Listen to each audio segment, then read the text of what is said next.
Welcome to Retail Retold, the stories behind how that store landed in your neighborhood. I'm Chris Ressa, in conversation with the people and stories shaping retail and real estate. Brought to you by DLC.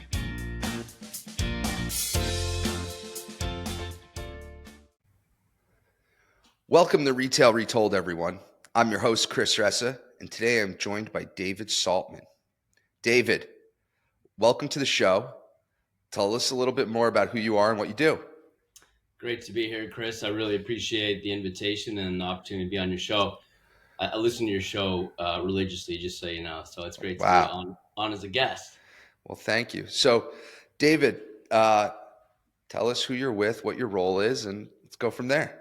Absolutely. So by way of background, I'm a commercial real estate attorney. I worked about 10 years in-house, and I've been with Lease Pilot coming up on 6 years almost.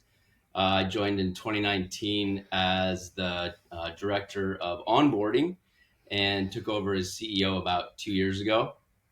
And Lease Pilot is a contract drafting platform focused on the real estate industry and leasing as kind of the main bread and butter. So, okay, so give us some context. When you say contract drafting platform, what does that mean? Yeah, so it's built for the real estate industry in particular. So what we do is we work with our customers and their legal teams to take their real estate leases, ancillary documents that they've spent oftentimes years, decades perfecting, and we marry it to our platform so that when you go in to draft a lease using the platform, there's a series of drafting controls that makes the document come together really seamlessly and easily, saves a lot of time and money, and really helps all the entire leasing workflow from LOI through to abstract and property management. So, I think you're hitting on some buzzwords that mean a lot to the commercial real estate industry, like saving time. So, how does it actually save time? What does this platform do? Yeah, so let me say it in this context because you hear a lot. In fact, I was just at the ICSC Law Conference, and lawyers in particular think of technology in kind of one bucket. And we all know that AI is the buzzword of the day. But we have an AI feature, but predominantly our platform uses automation and constructs the lease into its logic. So, commercial leases can be very complex documents, hundreds of pages, and there's a lot of if-then logic. So if there's a concept, then this needs to happen. So what we do is we process the form with a lot of granularity so that as you're constructing the document, you select the tenant name, for example. It may need to change 10 places in the document. So what we do is we change it one time in the drafting controls, and it's going to update everywhere in the lease that needs to change automatically. And it gets more and more complex from there. So just as another quick example, maybe you have percentage rent that you're charging the tenant. In that case, you're going to have a breakpoint table. You may ask for a statement of gross sales. So we make it really easy to draft so that you select percentage rent and all of those changes happen automatically in the document. And those are customized to how you would manually enter those so that it is your lease form. That's exactly right, Chris. So we take a lot of pride in making sure that the platform is dialed in and works exactly how our customers want it. So we have an onboarding process, and we'll talk through that with the customer with total transparency so they can see the automation getting built in real time. And we'll say, if you make this selection, is this what you would expect the output to be? So it is customized, as you said, to match their form and their expected output. Absolutely. And so generally speaking, what is the average time it takes a legal professional without any automation to draft a commercial lease? Yeah, so that's really hitting at the essence of it. And I should say this: there's the first draft, and then there's the negotiation. So the first draft can often take, let's say, a week of turnaround time, and that might not be a week of actual drafting time, but in-house outside counsel have a lot of competing priorities, so they get an LOI on their desk. It can often take a week to turn it around, and in terms of drafting time, anywhere from 3 to 10 hours, let's say, for a particularly complex lease. With Lease Pilot, that can be reduced to 15 minutes, or a little bit more, perhaps, if there's specific nuances that need to be drafted. This wasn't exactly what you were asking, but let me just finish that thought, which is what we enable is, in addition to all the drafting controls I mentioned, you have full text editing capabilities to address the nuances of the deal. So even with the complexity of a sophisticated negotiation, it still reduces the time to, let's say, around an hour on average. Okay. And so one of the things that's interesting to me is there are so many different types of contracts in the world. And the lease certainly important to the commercial real estate industry, but there's also other contracts in commercial real estate industry that are just as important: a purchase and sale agreement, a loan doc. Does Lease Pilot work on any of these types of contracts? And do you see automation in contract drafting starting to expand? Yeah, so our primary focus is on the lease and has been historically. And when I say lease, that also refers to amendments, which could be an extension of the lease, or changing some other provision. Particularly since, under my leadership over the last couple of years, we've really expanded our platform to support what we refer to as ancillary lease documents, so documents that stem from the lease. Commencement date letters, construction documents is a big one. In fact, as a comment, as we engage with DLC and have onboarded your construction contracts, which you may be aware of. So anything that stems from the lease, we fully support. When it comes to other types of documents like purchase and sale agreements, loan documents, that's not yet in our wheelhouse, but it's very much on our roadmap, because the same logic applies, Chris. It's any predictably negotiated document. And by the way, it doesn't even have to be real estate related, but any predictably negotiated document can fit within the overall Lease Pilot platform. And that's very much on our future roadmap. So, it, super interesting. I think time saving is just uh, really critical in today's environment, because I often say it's so interesting in like the early 2000s. We would, late 90s, we would take a lease, red line it with an actual pen, FedEx it to the counterparty. They would get those comments, they would redline it, they would FedEx it back, and the leases got done faster. And so that's because of a lot of different things. One, leases are more complex today. Two, the decision makers, there's many more decision makers involved in a lease today than there once were. And so those two things have, and then just overall labor capacity, labor capacity and prioritization have certainly added to the length of time in a deal. And so this is certainly interesting because it, has the ability to save significant time. And I know we've seen time saving by using Lease Pilot. So you mentioned so that's really interesting. You mentioned this difference between automation and AI. And I think it's an important concept. It's less real estate related because I think we're using this buzzword of artificial intelligence, yet there are a lot of things that are being built or are built that aren't actually artificial intelligence, they're automation. And can you walk people through the difference between AI and automation? Absolutely. And let me just go back for a moment if I can and address the speed issue, because what I do want to say about that is a couple of things. That one of the benefits of Lease Pilot is that it brings more transparency to the lease negotiation internally, so that different stakeholders within the company can easily see where you are at any stage of the negotiation. So revisions that need to be made internally are sped up.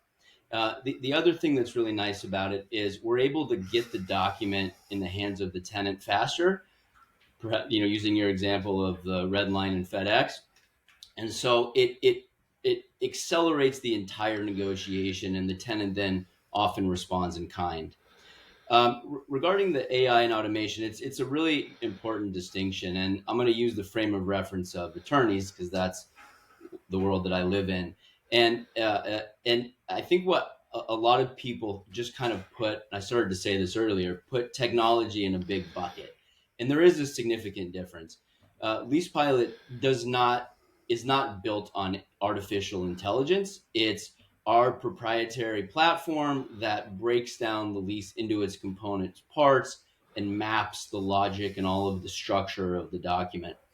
Artificial intelligence does have a lot of useful purposes. And in fact, we have incorporated AI into the platform for abstracting purposes. And so what it does is able to read a document and generate, in terms of generative AI, generate responses. And that can either be saying, help me rewrite a provision in plain English so it's easier for someone to read, or summarize the tenant's insurance requirements as an example.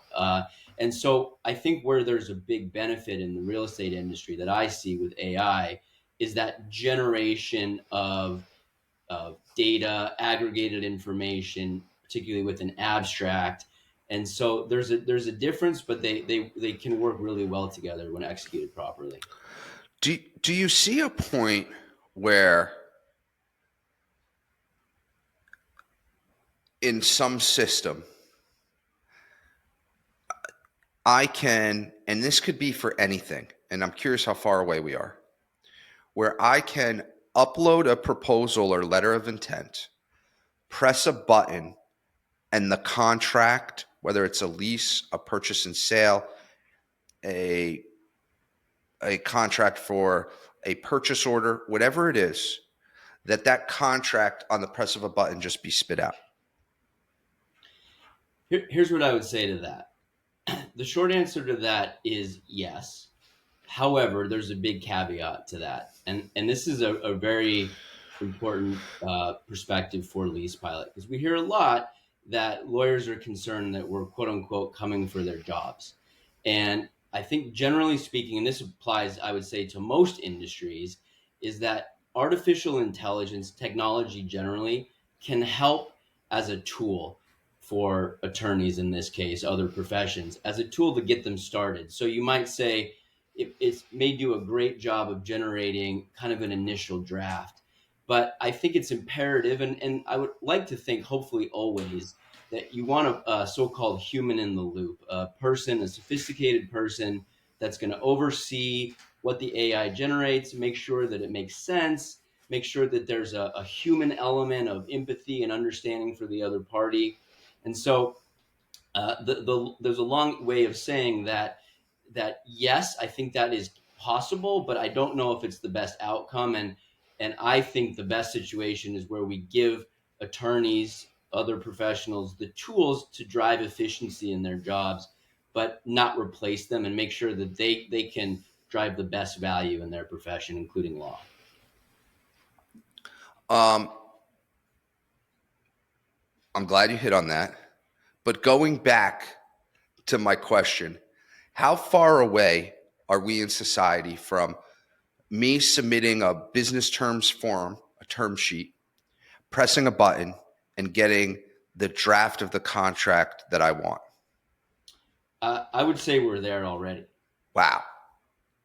Wow. Now, with a very large caveat that the AI tools are not trained in law. They're only as good as the information that's fed into the system. And so it can generate the document, but is it the document that ultimately should get sent to the other party? I would say no, we're not there. And at some point we might be. I don't have a crystal ball, but I can say I don't think that should be the case. There's a certain amount of human understanding, empathy, relationship that I don't think we can or should ever replace with a machine. Uh, yes, I think the human, and you're hitting on this point, and I think it's a good point to hit on that.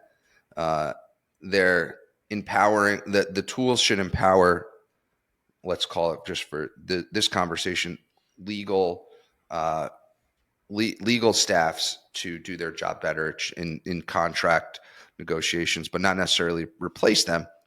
That said, if we got if we got the to the point where the contract could be a click of the button and sent, that would be empowering. I think very empowering. And I agree with that. Let me add this, and this is a major mission of Lease Pilot, is that the predictable components of a lease, other document, should be done by technology because we have the capability today. What Lease Pilot is meant to do is give that as a tool to the drafters so that they don't have to spend their time doing things like adding the signature block or making sure that the cross references update, and instead spend their time on the more complex nuanced parts of the negotiation. And I think you hear that a lot in terms of what technology can do is taking us to the routine, tedious tasks and allowing humans to do what's interesting, risky, etc. That where we can really spend our human intellectual capital. The Totally agree. Do and how far away are we from companies in any industries where the AI, now we're moving from automation to AI, where AI negotiates the document? That's a great question. I don't know if I have an answer to that. My sense of that, and let me just say, I'm not necessarily an AI expert, but I think we're far off from that because Okay. that necessitates a different dynamic. It's often about relationship between parties, history, prior experience. Now, if you could put all of that into an AI database, then I would think theoretically there could be an AI negotiation. But I think we're far off from that. And I just have to say anecdotally that I hope we never get to that stage because I think that there's just something really irreplaceable with the human connection, deal after deal and over time and the relationships that I just don't think we want to replace with machines. Okay. Uh, Back to lease pilot and automation. So now we've sent the draft. The counterparty sends in comments. Can lease pilot address the comments, or are we back to the manual stage? Yeah, absolutely. We can, and we can do it in a few ways. And I'll be succinct about this. So there's really three main ways to do it. Lease Pilot is kind of like a first draft plus tool. So you can stay in Lease Pilot, and we have a series of optional controls. So as an example, let's say the tenant asked for an exclusive use that you didn't give to them in the first draft. we have a control for that. So you can say, I'll agree in concept to giving them an exclusive use, but we want to use our landlord approved language. You click a box, you can address their comment, add the exclusive use, text edit to change any nuances of the provision. We also have a tool that allows you to actually import the tenant's comments, and it generates an accept reject side by side. You can go through, it's very user friendly. You can see what the change would look like, accept, reject, accept part of it. So similar to Word, but within the platform. And then the third option is we have a product called Clausebook that gives users the ability to have their entire fallback provision library directly in the app. It also is a Word plugin. So if you download to Word, which is what happens out of Lease Pilot, you have access to your fallback library directly in your Word app as a plugin, and you have access to that for the negotiations. Last but not least, we now have a feature where you can upload the document, whether it's in Lease Pilot or finished outside of Lease Pilot, and generate an abstract and push that information into a ERP, property management accounting system. So we really support the entire chain all the way through to abstract and beyond. Amazing. Um, what's the biggest resistance that you get to when you try to sell the product to a potential customer? Yeah, so I would say there's two main things that we get.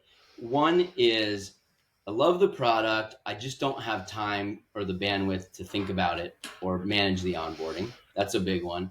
Or prospective customers will say, we already do a great job and we're efficient, and don't realize that they have efficiencies that could be gained. Got it. And how do you typically address those?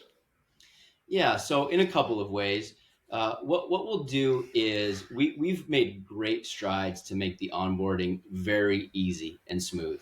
So we basically do all of the work. We'll ask a checklist, say, send us your form, your option language list of buildings, and we take it from there. And we now have an ability to set up a kind of a free sandbox, we call it. So within a matter of a couple of weeks, someone can have an initial draft of their platform and get in and actually use the system and see just how easy it is. So the onboarding process really resolves a lot of those concerns. And it also addresses the other aspect, which is once you see the platform and actually use it, I know I did, is you think I could never go back to drafting without this. So it's really about seeing a tangible and being able the tangible product and being able to use the platform is really how we address that resistance. Awesome. Finally, last question related to all this. I don't know if you've been able to quantify it, or maybe you have, but do you have a lens into how much of a reduction in terms of a percentage basis there is in human error? Yeah, that's a great point. It's a little bit difficult to track that metric because we don't necessarily have the magnitude of the human error. But just I can say anecdotally that it's very high. One of the really nice benefits of Lease Pilot to that point is that it allows for a really seamless form management. So instead of having to maintain a separate form for each building, you can maintain one form and all of the building specific differences automatically change. So with consistency, every time I'm picking an exclusive use, to go back to that example, it's the same language as the starting point. So it's hard to say exactly where they were pre-lease pilot, but I can say with assurance that with lease pilot, the consistency is a huge benefit, and it makes that form management very seamless and attractive. Excellent. All right. Well, we've been talking for a while. Is there anything else about lease pilot, automation, artificial intelligence, time saving, human error that we haven't discussed that we should talk about? I'll just mention one other thing, at least as it relates to Lease Pilot, which is that we also have integration capability with third-party platforms. So a lot of customers will use different CRM platforms for their deal management. we can map that to Lease Pilot so that it automatically pulls in the terms, and the same thing on the back end with property management accounting systems. So again, it eliminates essentially that rekeying of data and speeds up the chain. So that's probably the other thing I wanted to add. All right. Well, that made me think of something, which is I would think that the first stage of this technology to me, and maybe I'm wrong here, was uh, digital signatures. And, there's some big organizations out there, right? With like a DocuSign. And I would think that some big organizations would be planning to play into the automation of contracts. One, some of these companies have grown. They clearly have balance sheets to do it. And two, they were first to market with the digitization, and a lot of companies use them. So it would probably, they have their hooks in a lot of organizations. It would probably be an easy sell for contract drafting and contract automation. Uh, is that who the competition is today? Are those groups, and do you see larger groups, organizations getting into this space? Yes, yes to both of those questions. There's definitely some competition from those other platforms that offer contract solutions, um, and we're very aware of that.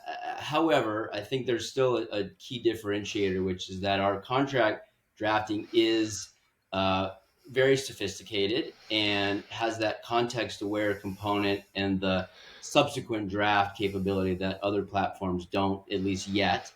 And we work collaboratively with a lot of those platforms so that they can use Lease Pilot as that contract drafting piece kind of within their broader chain. Interesting. Okay. Well, listen, this has been great. Thank you so much, David. Um, I want to take us to the last part of the show, which is a fun part. I've got 3 questions for you. Are you ready? I'm ready. All right. What extinct retailer do you wish would come back from the dead? I love when you ask this question, and I thought about this a lot. So my answer is Tower Records. And I know that they have an online presence, but I remember very fondly going to the store, looking through CDs, and I just got to say, generally speaking, I'm pretty old school, and I really miss listening to CDs and hearing a CD from start to finish and the narrative that it portrays. So I miss Tower Records and looking for music. Awesome. Good answer. Okay. Question 2. What is the last item over $20 you purchased in a store? So my answer to this, I'm going to answer in 2 parts. Um, I am running the Boston Marathon Oh, wow. in April Very uh, cool. for Team Hoyt, which if you don't know them, I would worth checking out. Really amazing story. But I go to Marathon Sports because they will do a customized shoe setup for you. So you go in, they'll watch you run, look at your gait, and give you a custom shoe. So Marathon Sports is my answer for that. Awesome. Last question. If you and I were shopping in Target and I lost you, what aisle would I find you in? So the most of the time when I go to Target is on Black Friday. I've made Black Friday a really big deal with my kids, and we always have a great time and just go wild in Target on I Black love Friday. that. So you'll see me everywhere in the store that day. I love that. All right. Well, listen, David, this is great. Check out Lease Pilot if you haven't, everybody. And I appreciate you coming on. Thanks so much. Thank you, Chris. I really appreciate the time. Appreciate you watching. Hit subscribe. See you in the next one.